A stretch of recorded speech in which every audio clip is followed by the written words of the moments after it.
打车的时候车头先你一步走掉了，后排的会是什么反应呢？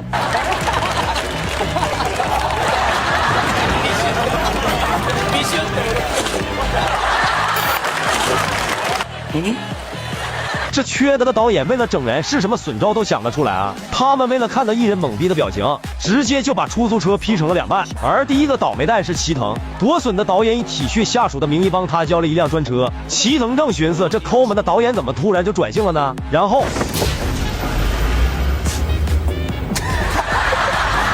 事情来得太快，一时间齐藤还有点没反应过来，看着分离的出租车，就像见到外星人一样，他就这么眼睁睁地看着车头离自己而去。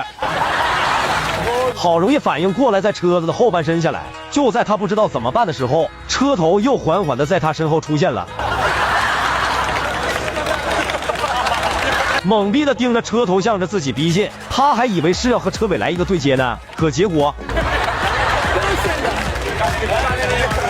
果车头再一次的扔下车尾走掉了，他就这么目送着车头渐行渐远。齐藤是再一次的陷入懵逼的危机中。第二个倒霉蛋是萨普鲍勃，就这大体格子你们也敢整啊？一个薅油跟半条命都没了吧？接着司机就把车头开走了。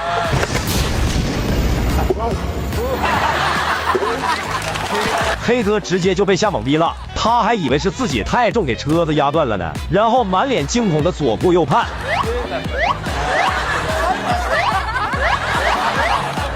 好家伙，就这表情简直笑死我了。然后更离谱的是，他还试探性的踩了踩